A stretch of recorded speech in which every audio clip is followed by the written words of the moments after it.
Hello everyone, and welcome back to the Killer7 comic, the best and most accurate comic book depiction of a video game there has been. And that might not be a lie.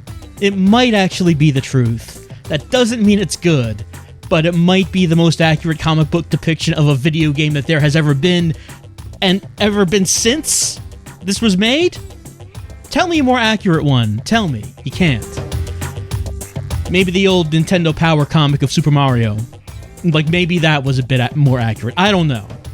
But as far as this goes, it's pretty accurate to the game. It's just that it completely misses anything that made the game good. But what we're looking at here is quite a cover for issue number 4. We're looking at Coyote Smith pointing his gun in the eye of a giant smile. And that's interesting. That's something I want to see. He's pointing his incredibly oversized, huge gun in the eye of that smile. And you know, I might say, haha, look at that, isn't the art terrible?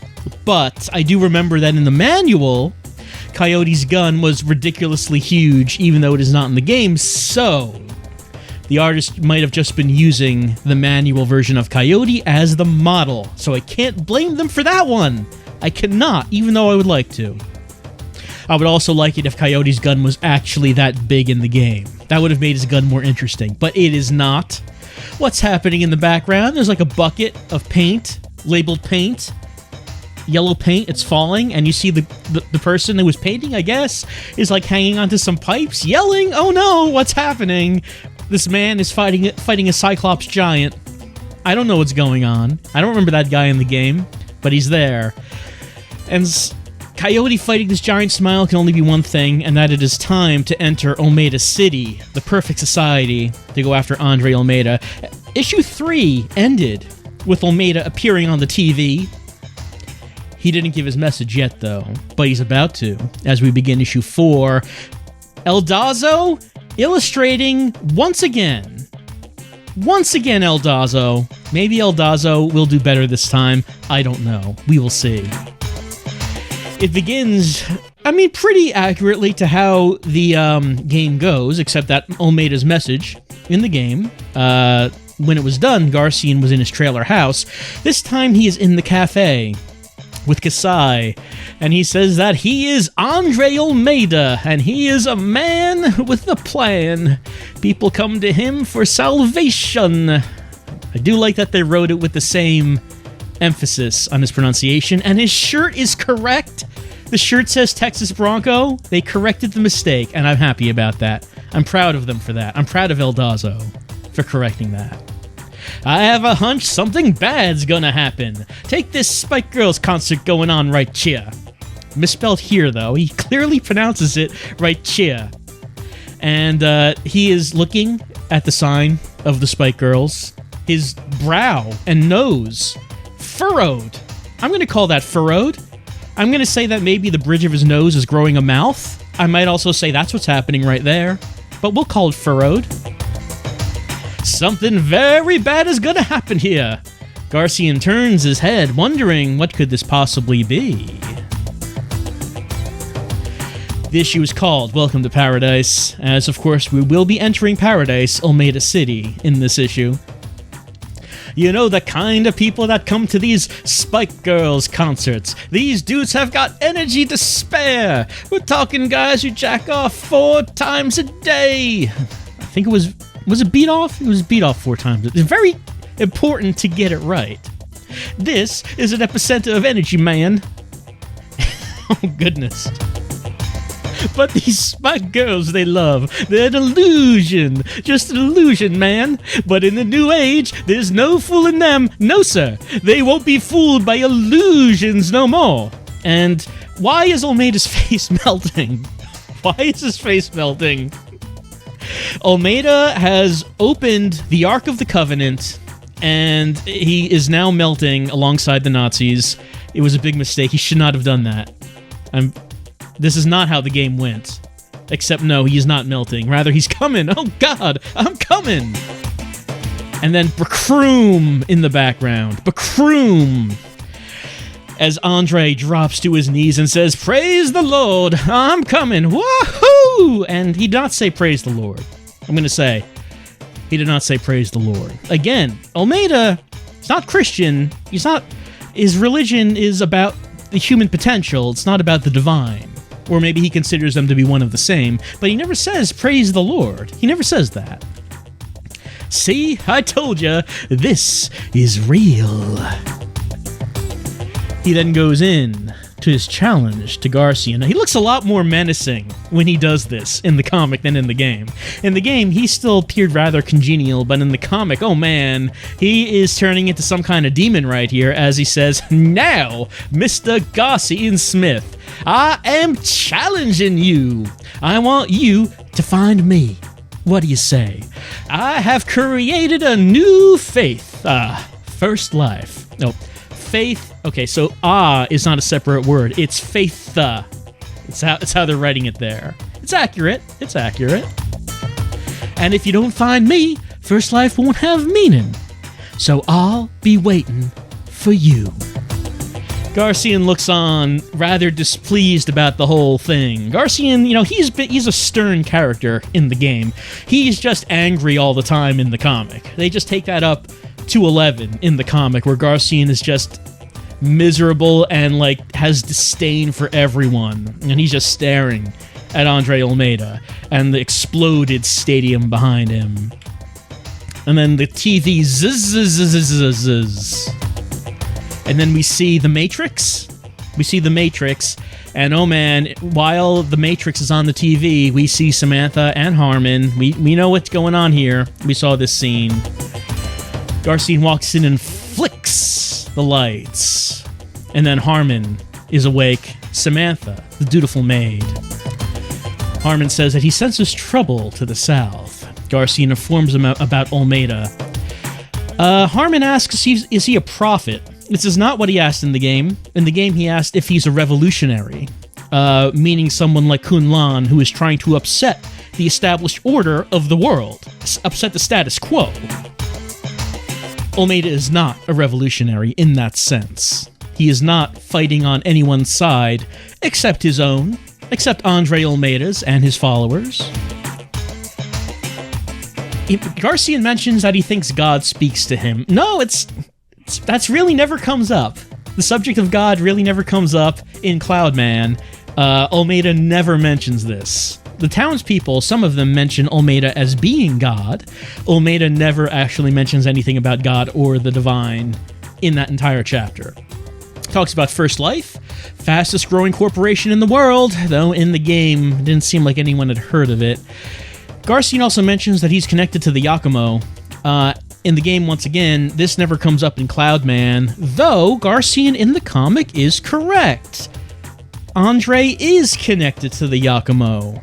That'll come up when we talk about the story later on, but in Cloudman, it never really gets mentioned. Garcian now asks Harmon about Kun Lan. Is he an old friend? Harmon says yes, and an old enemy. And he is also connected to the Yakumo. Garcian wants to know, what is the Yakumo? Harmon doesn't know. How can this be? Harmon knows everything. If Harmon doesn't know, who would? Well, Fukushima knew, but he got shot before he could tell us. I assume that the two old men in the Kaku building knew, but they're dead. All Harmon can say is go to Texas, see what he finds there, and tell Samantha to turn on the lights. She does so. Actually, she turns it off. I'm just, another nitpick. I know I'm nitpicking the hell out of this comic. I know I do that. In the game, Samantha turns the lights off to wake up Harmon and transform herself into the maid, and then she turns the lights back on to make things go back to normal. It's the other way. So in this scene, it's the other way around. She is once again riding Harmon Smith and tells Garcian that he makes her sick because he's watching. And Garcian seems to have a pained expression on his face. I'm just going to mention, in the game, he doesn't seem to really care about any of this, and that it seems like he is actually paying Samantha to do this. In the comic, he is rather upset about the whole thing, though. But never mind that. What we are going to think about now is we're going to Ulmeyda City, Texas. February the 15th, 2006, 10:49 a.m. We see a tractor underneath that sign of Ulmeyda City, and we know who that is. That's the farmer who greets us at the beginning of Cloudman. He mentions that we don't get many black folk around here. What brings you to town? Garcian says that he is here for Ulmeyda. Who else could he here be for? Ulmeyda, huh? I don't care too much for him myself. He says he can cure any disease with his blood, but it ain't natural. These posters are kinda creepy, huh? I think so too, but I'll keep it to myself. You'd better do the same, if you know what's good for you. This is a mean town. They'll do anything to protect the great Ulmeyda. Again, I do like how the text does give certain emphasis, which is how it's pronounced in the game. He also mentions that he can cure any disease with his blood. The farmer does not mention this in the game, but it is something that does come up when we talk to Ulmeyda, that he infected himself with a variety of diseases, and through sheer willpower, he overcame them, and his body developed antibodies against the infections, and medicine was made from his blood. He was doing that, and the reason he was infecting himself was so he would face the thrill of death. I mean, some people, go skydiving, and some people inject themselves with lethal diseases. It's all, you get your kicks somehow. Garcian says thanks and turns on his way. He puts his fingers to his head to do some instant transmission, except no, that's not what he's doing. Rather, what he's doing is he's blooshing and sing back into Coyote Smith. The farmer cannot believe his eyes, and Coyote shoots over the wall. And the farmer says, well, now, if that ain't the darndest thing I ever did say. Coyote ramps on the other side of the wall. Actually, the wall in the game did not have a barbed wire top. I don't know why it would need to have that. Surely he would want people to come in, right? It's the perfect society. And it did mention in the game that there was a large influx of new people because the old people were disappearing. Coyote Smith has entered the fray, and some people have mentioned that the comic up to now have basically been all about Garcian and Mask. We get someone different for this chapter. We get Coyote. He asks, "This is paradise? It sure seems run down." And then Heaven smiles, actually Ulmeyda smiles, scratch out of the wall, saying, "Yip, yip, yip, yip." I guess that's kind of the sound they make. Sure. Coyote goes, "Uh-huh?" at seeing this, and asks if these hijos de putas are even going to duck. I mean, the Heaven smiles, they don't really respond. So, there's only one thing to do, and that's just shoot them. Coyote says that this is going to be very stupid. And yes, Coyote, it has been very stupid. When he's called a heretic, an unbeliever, a murderer from somewhere, and it's an Elvis impersonator. He says that Coyote killed the master's beloved servants. He has displeased the mighty Ulmeyda. And I assume that this is sort of an interpretation of the cult members that we talked to in Cloudman, except in Cloudman they were ghosts, and they gave us hints. In this, it's just like a guy. It's not a ghost, it's just a human being dressed like Elvis. Coyote's response to this is to pistol whip the man until he is bludgeoned beyond all recognizability. And, that seems a little harsh. I know the Killer7 are hired assassins. They are not nice people. We've established this. This seems a little bit mean, even for the Killer7. Just like smashing the butt of his gun into this guy's face until it's just not recognizable as a face anymore. It's also not drawn very well. It looks more like Coyote is... It looks like he's pulling his gun off of the guy's face. Like it was stuck there, and he's pulling it off. And as he pulls it off, it makes a thwask sound. I'm not sure how to interpret that sound. Thwask. And the man says, "Gack," in the pain of being pistol whipped. Coyote wants to see Ulmeyda. Where is Ulmeyda? The man says that he'll be meeting him soon enough. Then we hear, oh. Well, we know what this is. Sangre de Cristo! It's a giant smile, ooh, looking down on Coyote. And then he ees out of his eye. The giant smile in the game could not shoot an eye beam. He could not E. In this one, he can. Coyote dodges the E, which blams! And the man Ies, but Coyote is able to jump out of the way due to his superior agility and skills. As we know, he can jump. We know this about Coyote. He has a lot of mobility. He looks around and sees the giant smile E-E-E-ing, continuing to E. Coyote dodges them as the lasers spack the ground. Coyote jumps and errs, and then shoves his gun into the giant smile's eye and blams as the giant smile ha's. And then tack? I'm not sure what we're seeing there. What's tacking? I don't know. But the giant smile falls down as he hacks and crooms as he laughs before blorshing and splacking all over the U.S. mail. So Coyote using his jumping as a battle technique in the comic, whereas in the game, he cannot do this. It's purely for solving puzzles. Well, that makes sense. Coyote is disgusted by all the blood that is all over him. He enters the post office.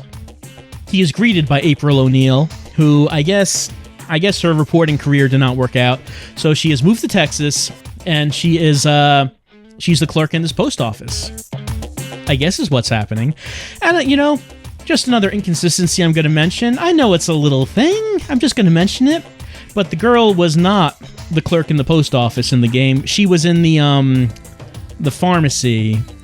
The postal worker was another person altogether. Coyote does not want to see any more exploding 50-foot-tall zombies, and I can't blame him about that. I would not want any of those either. He wants to know where is Ulmeyda.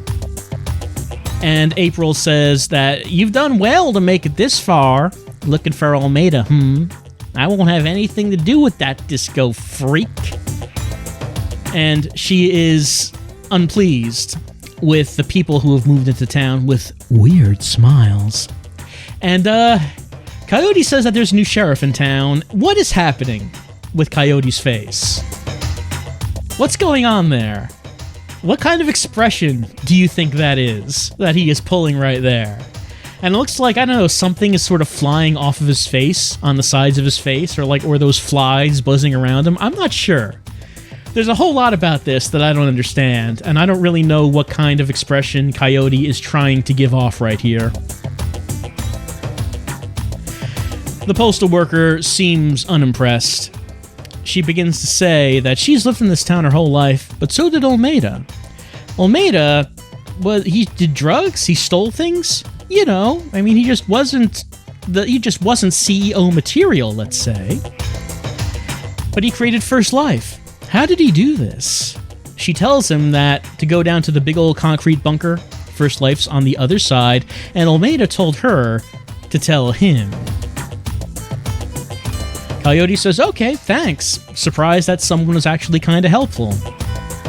But then April hee-hees as he leaves. I don't know what that means. Is she a heaven smile in disguise? I don't know what's going on there.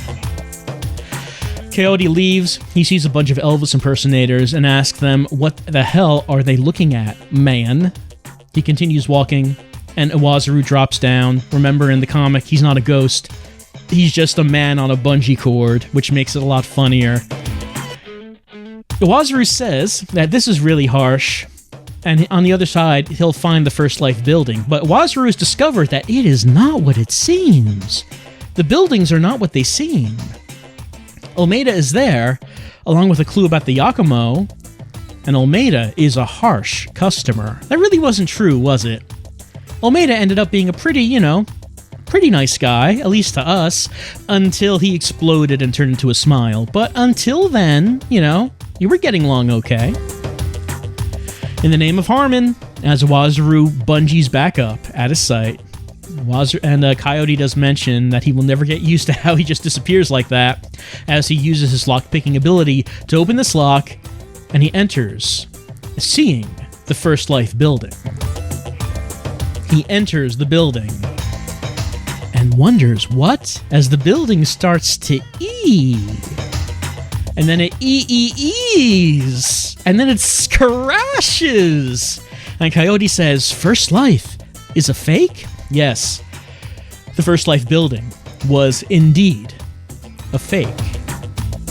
And of course, this is how it happened in the game. It's just sort of like a plywood prop, and it falls over after we go in.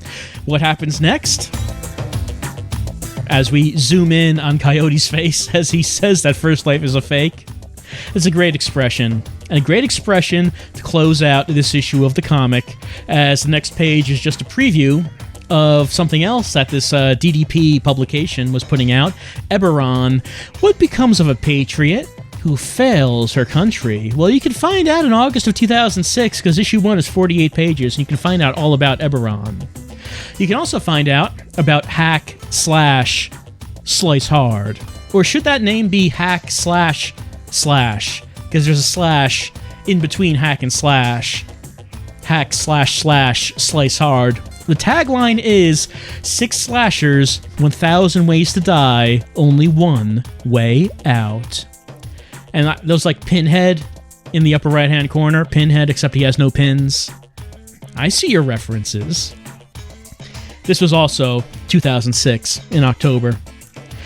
And that's the last page. Unlike the other issues, there is no preview for the next issue. And you know why that is? Well, I'm sad to say, this was the end of the Killer7 comic. It went for 4 issues, not including the promo comic. So it ended on issue 4 on this, with Coyote expressing his dismay that First Life was a fake. There's no to be continued. There's no preview for a next issue. There's nothing like that. It just ended right here. And there never was an issue 5. Unfortunate, because, it was making it to the end of Cloudman, and I would have liked to have seen how this comic would have interpreted the ending of Cloudman. I would have really liked to have seen that, because think about how Cloudman ends. Think about that whole ending cutscene and the boss of Cloudman, and imagine this comic trying to interpret what happened in that scene. I wanted to see that, but I cannot see that, and you cannot see that. We will never see that. Because issue 5 never came out. I guess it must have never even been started because there was no preview, right? That's probably the reason there was no preview, because they didn't have anything. They didn't have a cover for another issue. So there was nothing else. That's it for the Killer7 comic book.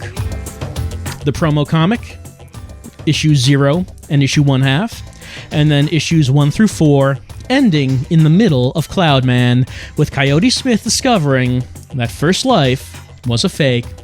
Nothing more to see, nothing more that there ever will be to see. That's it.